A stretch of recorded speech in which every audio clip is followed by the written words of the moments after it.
Integrating presence.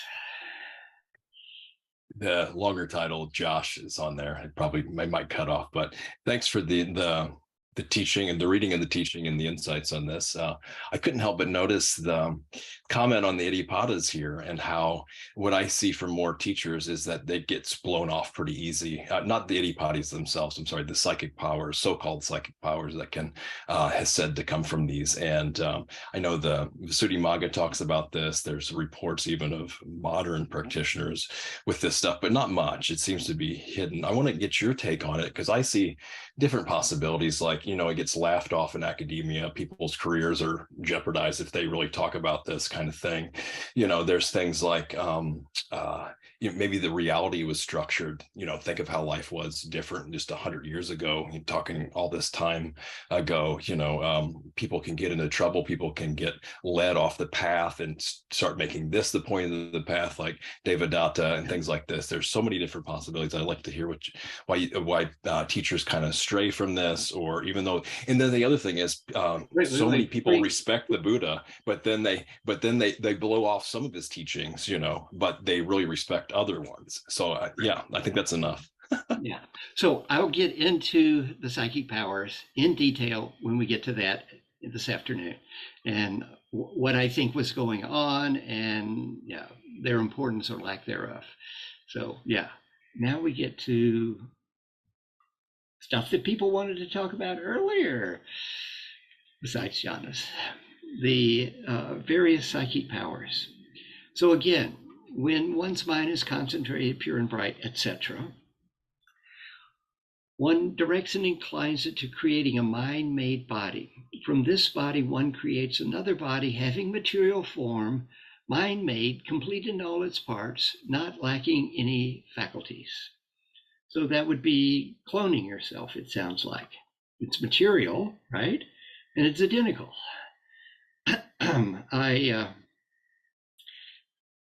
I never managed to pull that off. In fact, I don't even see how you could pull that off. Maybe it means something else. There's a bunch of similes. Suppose a man were to draw a reed out from its sheath. You would think, this is the reed, this is the sheath.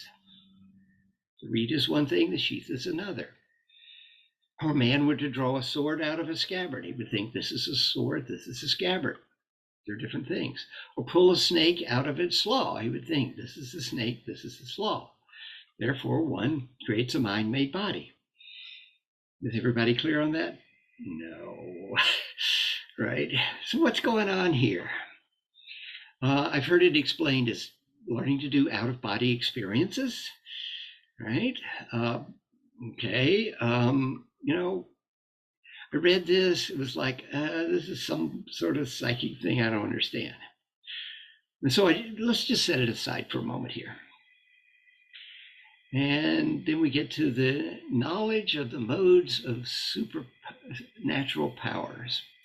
When one mind is thus concentrated, etc., one exercises the various modes of supernormal power. Having been one, he becomes many. Having been many, he becomes one. He appears and vanishes. He goes unimpeded through walls, ramparts, and mountains as though they were space. He dives in and out of the earth as though water. He walks on water without sinking, as if it is earth. Sitting cross-legged, he travels through space like a winged bird. With his hand, he touches and strokes the sun and moon, so mighty and powerful. He exercises mastery over the body as far as the Brahma world. Yeah, okay. I have never seen anybody walk on water. Well, one time in Sweden I did, in the winter. Okay, but I don't think that's what they're talking about. I sometimes walk through walls. I use this trick called a door, but I don't think that's what they're talking about. All right, this is magic, right? Okay. So I was in Portugal and staying with a student who I became really good friends with, and he was very interested in lucid dreaming. And when we were talking, he mentioned wake-induced lucid dreaming, W-I-L-D, wild. And he said that it's possible to go from a normal waking state of consciousness directly into a lucid dream. And so, of course, I immediately looked it up in Google and read all about it. And the mind state you're to produce is very much like what you produce coming out of the fourth jhana. And now in a lucid dream, this is a dream where you know you're dreaming and you start trying to do various things, right? Like fly through the air or walk on water. Oh, is that what's going on? Is the mind-made body learning the wake-induced lucid dreaming technique? Because what you're doing is you're creating another body, right? And then you go walk on water and fly through the air and all the rest of it. This makes more sense to me. I mean, I have a background in science. Yeah, if somebody can really walk on water, I'd love to see that. You know, all you got to do is give a demonstration. I got San Francisco Bay just a couple miles down the road here. You know, walk over to San Francisco. Yeah, I'll believe you when I see it. Right? So I'm thinking that that's what's going on here. That this is basically learning to do wake-induced lucid dreaming. Now you might be thinking, well, do you have any other evidence for that? Well, actually I do. In the Anguttara Nikaya, Book 3, Sutta number 60, a Brahmin is having a conversation with the Buddha about miracles. And the Buddha says, well, there's 3 miracles. And one of the miracles is these various things, walking on water, flying through the air. Another miracle is knowing the minds of others. And the Brahmin says, yeah, but those 2 only benefit the one who does them. It's like a private event.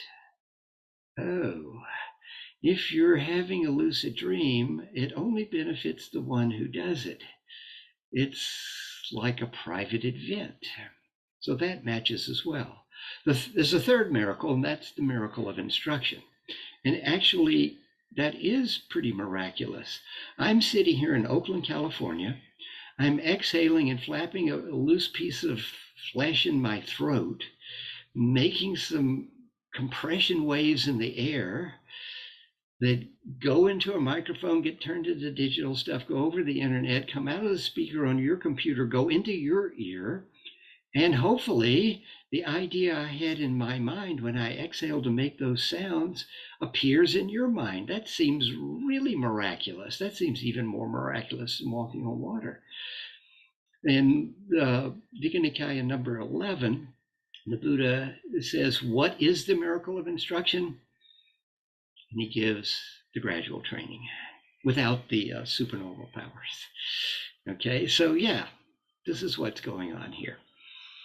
All right, so that's what I'm going to say is going on with this. The first 2 of the 6 psychic powers are learning the wake-induced lucid dreaming technique and then applying it.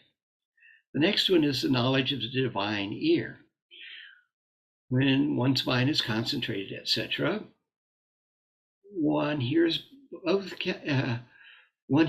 kinds of sound, the divine and the human, those which are distant and which are near. So this is clairaudience.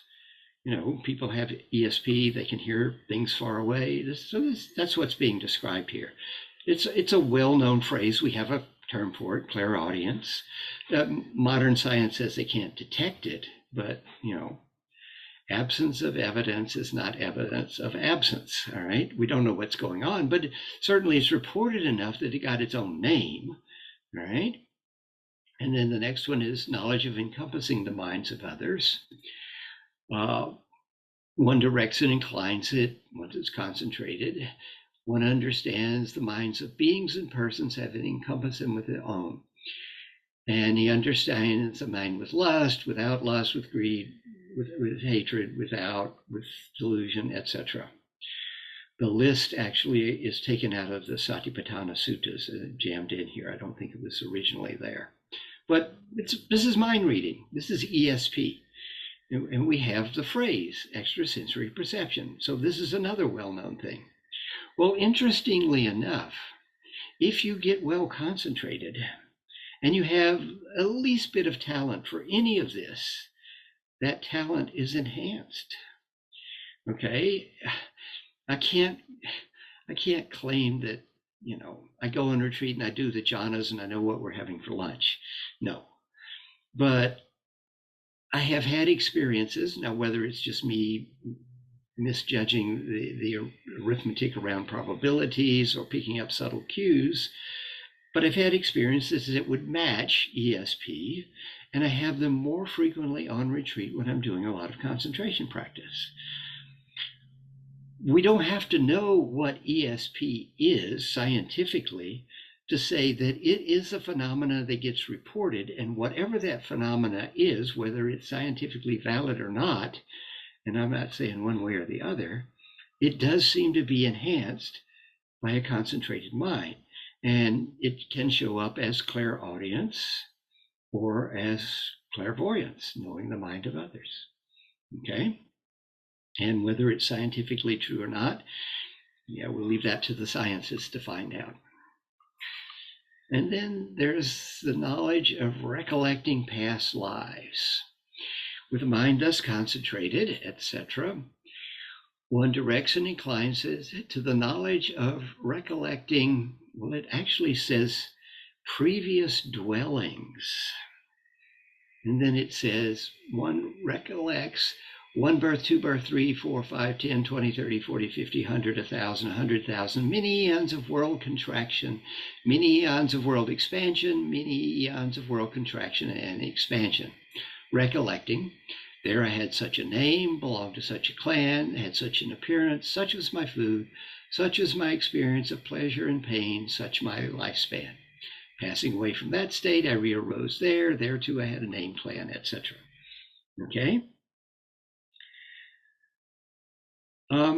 In the first watch of the night, on the night of his awakening, the Buddha stepped through the first 4 jhanas, and then in some of the suttas, it says he recollected his past lives. Now, as a mathematician, I always want to run the numbers. Okay, so first watch of the night. This is India. This is on the equator, so night and day are the same length, 12 hours, 3 watches of the night, right? So 4 hours. In 4 hours, the Buddha was able to remember 100,000 past lives, it says. So do the arithmetic. You can do this in your head, I'm sure. Divide 100,000 into 4 hours. You do that, right? You all got it? 7/10 of a second. And not only that, in 7/10 of a second, the Buddha has to remember name, clan, appearance, food, pleasure, pain, and lifespan. That's 8 things in 7/10 of a second. 1/56th of a second to remember each one of these. 56 different things a second, nonstop for 4 hours. I don't think we should take this literally. There's a passage in one of Stephen Batchelor's books that I'll bring up and read to you in a moment when my Kindle comes up. But before that happens, we can take a look at the next one, which is the divine eye, which is with one's mind thus concentrated, etc., one directs it and inclines it to the knowledge of the passing away and reappearance of beings. He sees beings passing away and reappearing, inferior and superior, beautiful and ugly, fortunate and unfortunate. He understands how beings fare according to their karma thus. These beings who are endowed with bad conduct of body, speech, and mind, who reviled the noble ones, held wrong views, undertook actions governed by wrong views, with the breakup of the body after death, have reappeared in the plane of misery, bad destinations, the lower realms, in hell. But these beings who were endowed with good conduct, good speech, mind, who did not revile the noble ones, held right views, undertook actions governed by right views, with the break of the body, have reappeared in good destinations in the heavenly world. Okay, so in the night of his awakening, the Buddha supposedly, in the second watch of the night, watched beings re-arising, dying and reappearing, passing and re-arising. So for 4 hours, the Buddha sat there, and he's looking around going, well, that guy just died. Oh, this couple's having sex. Oh, he's going to be their baby. that guy just died, and oh, he was bad. Oh, that he's going to have a miserable existence. So you're thinking the Buddha's sitting there for 4 hours watching people die and other people have sex? I'm not buying it. Okay, it just doesn't fit with my picture of what was going on. So this is from Stephen Batchelor's After Buddhism. Here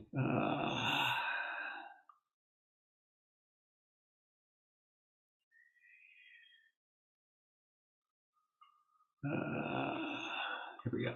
This critical assessment of the doctrines of rebirth and karma risk overlooking a crucial, important role that they have played in historical Buddhist cultures. To dismiss them as an unverifiable metaphysical beliefs of a former age fails to recognize how they serve to situate human life within a vision of the cosmos. Rather than conceiving of one's life as a brief flicker of self-interested consciousness on the surface of the earth, people with these beliefs could see, in the mythic language of their time, how all living beings are intimately connected to a complex series of causal conditions that preceded their existence, as well as to a seemingly infinite unfolding of future consequences for which each was in some small way responsible. In providing a sense of humility, connectedness, and responsibility, this worldview encouraged people to consider the significance of their existence in the selfless context of the immensity of life, and not reduce it to the surface of their egotistical greed and hatred. So that's going to be my interpretation of these last two. So these 6 supernormal psychic powers, I'm going to put in 3 categories: wake-induced lucid dreaming, extrasensory perception, and a way of expressing the interconnectedness and giant unfolding of the human process over time in the mythic language of the time of the Buddha. I'm sure there are going to be some questions. What do you got? Josh. You're still muted.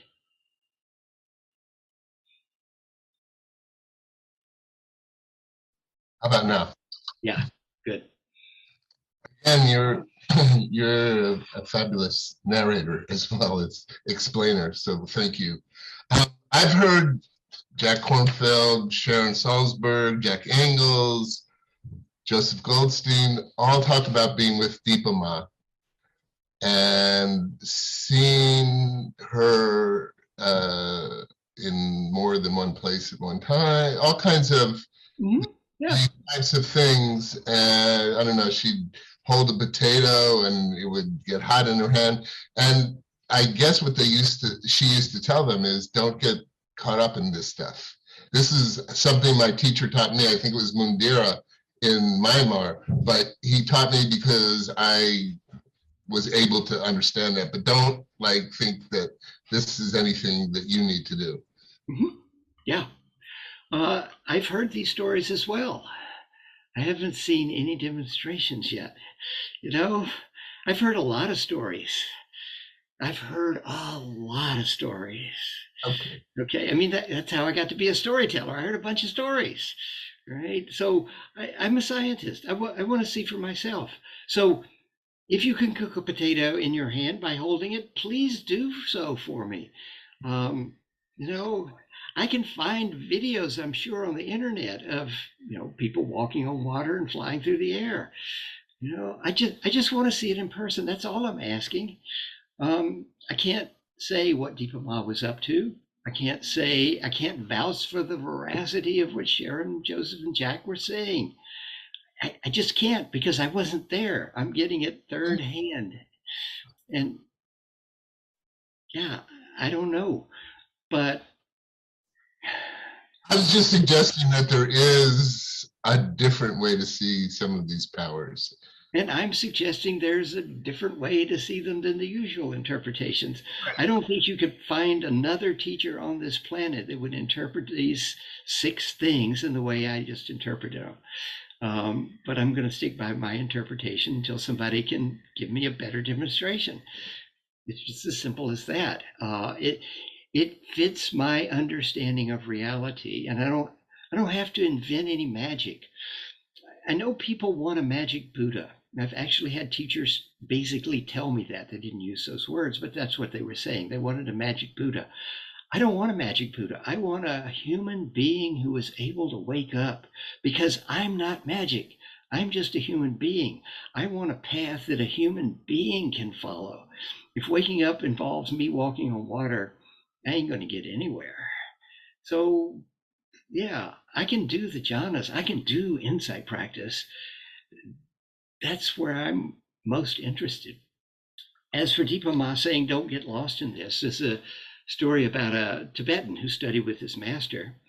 And, after some years, his master says, okay, you got it now, go off and practice. So the guy goes off, finds a cave, and practices for 20 years. It was not too far from a village.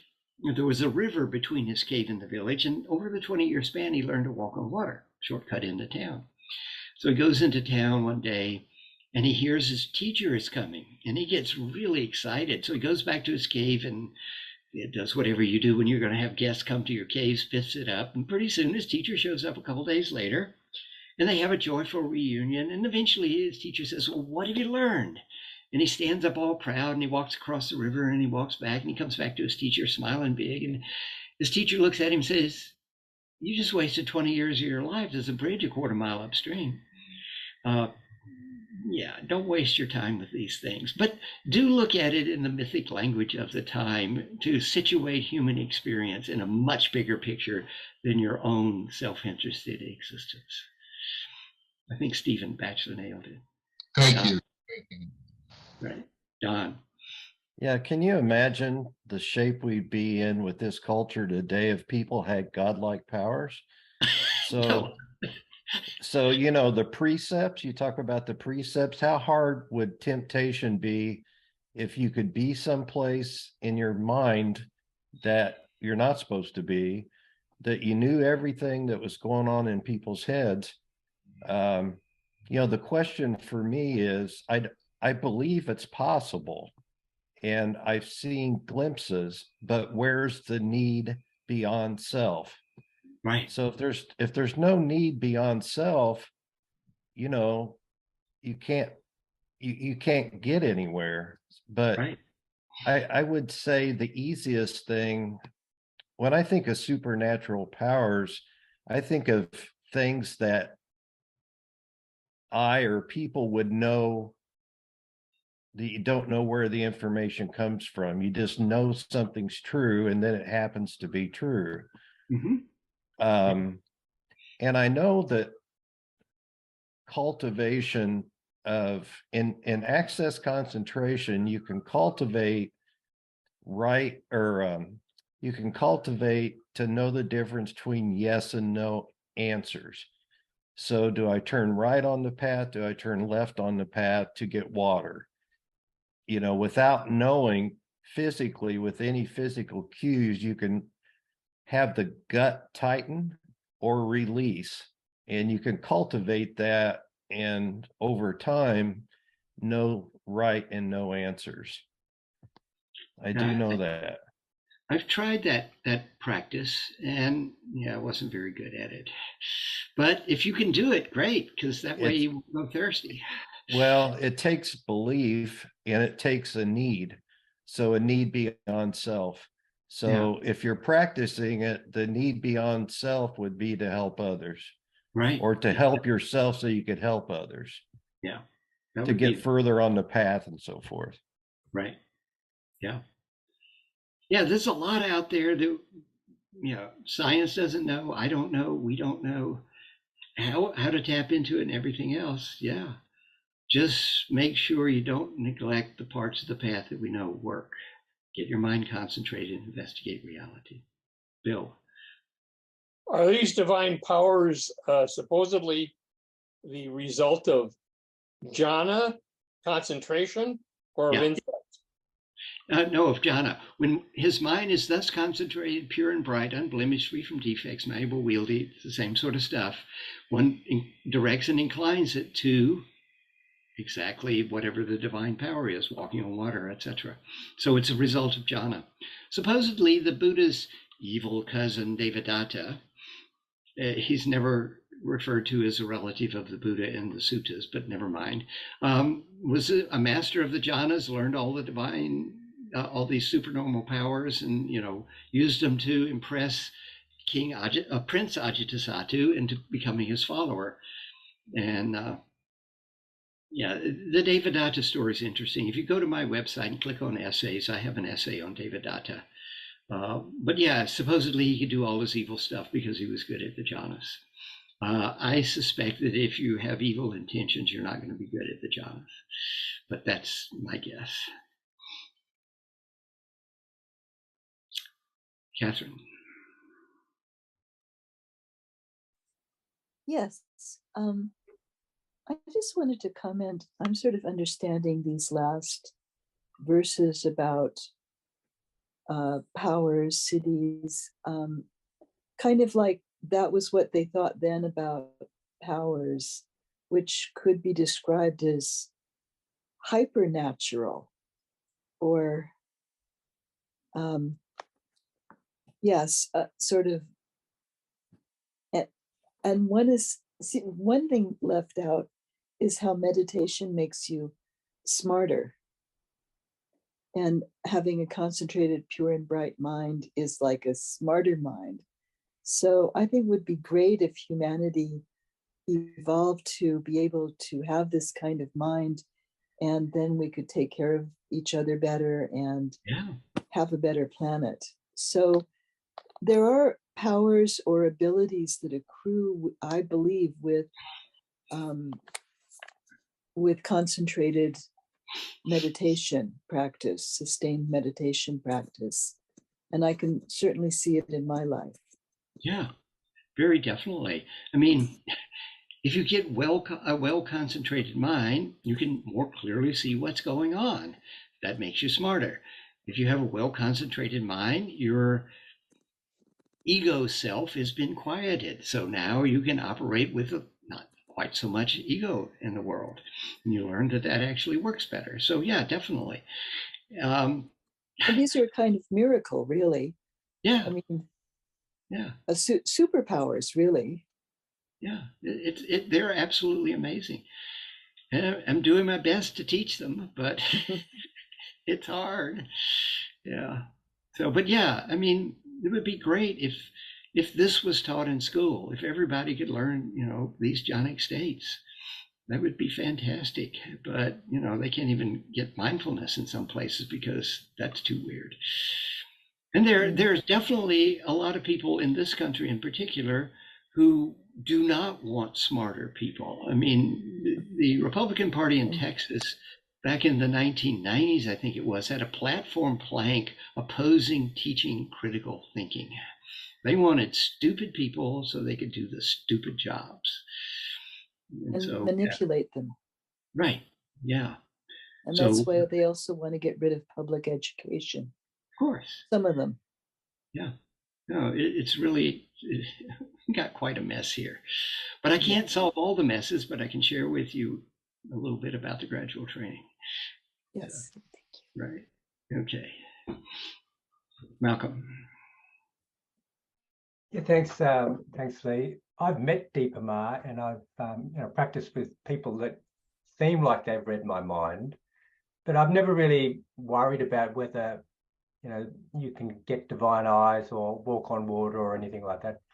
Because for me, it's all about just being free from suffering. So I've never, I know Stephen Batchelor. I've read Stephen Batchelor. I've read other people. Alan Wallace, for example, is kind of diametrically opposed to Stephen Batchelor. And I've practiced with Alan, but I'm wondering. But for me, I just kind of take it as it comes. So what I experience myself is what is most important, as far as I'm concerned. And but I'm wondering, why did the Buddha put put these in this sutta? Why did he talk about it? Was it about kind of setting the king straight about Devadatta? What was his motive for doing this? Because isn't that important? It's part of the gradual path to awakening he's talking about here. So why did he? What are your thoughts on why he put it in there? Okay, two possibilities. One, it wasn't in the original. It was inserted later. Because, of course, if you're a real spiritual teacher at that time, and even later, then of course you can walk on water and fly through the air. I mean, that's what it means to be a real spiritual teacher in the mind of a lot of people. And so as Buddhism was competing for support, they had to prove that the Buddha was the real guy because he could walk on water and fly through the air and all this other stuff. So a lot of the miracle stuff was inserted later. Was this part of what was inserted later? I don't know. But the king wants to know what are some of the visible fruits of the spiritual life. And so the Buddha puts this in because this would impress the king. He's trying to help the king get a good night's sleep, basically, right? And if the king gains faith in the Dhamma, the Buddha figures, all right, this is going to bring some peace to his mind, which is what he's looking for, right? And so the Buddha puts this in there. Yes, you can learn the wake-induced lucid dreaming technique and in their dreams walk on water. You know the king is not going to learn that and walk on water or anything like that, but it will impress the king that this is a path that actually has a heart. It really does have amazing fruits. And so maybe he actually did put this in this one just because it would be useful as a pedagogical device for helping the king to understand. But I can't say whether that was why or whether it was inserted later. It's interesting because, there's the Pali Canon. Did you know there are 4 versions of the Pali Canon? They're almost identical, but there's the Sri Lankan version and there's the Burmese version and there's the Thai version, and one of them has a second version. I can't remember whether it's the Burmese or the Sri Lankans. So there's actually 4 different versions, and they're pretty similar. It's mostly typos as to what's different.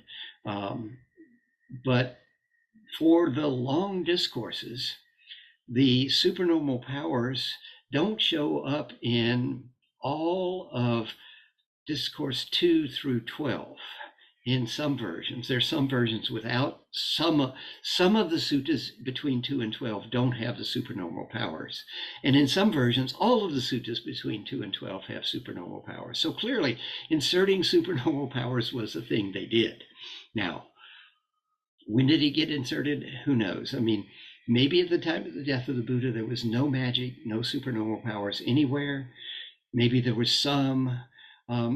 The 24th sutta in the long discourses, a monk comes to the Buddha and says he's disrobing because the Buddha never performed any miracles. And the Buddha says, did I ever tell you I was going to perform miracles?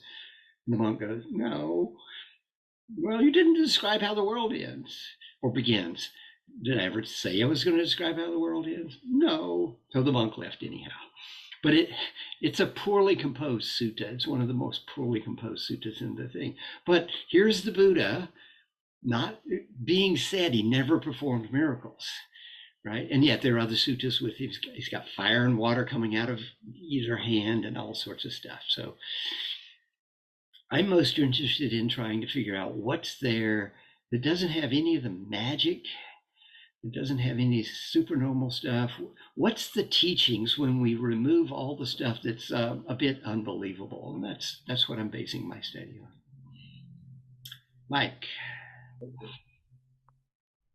Hi. I think just to sort of comment on this, I think this kind of relates to the teachings of the hindrance of doubt that I heard from Bhante Gunarantana. That's slightly different than the way you presented it, where he was saying that when we that there's things that we could know from our own direct experience, and there's things that we can know from speculation.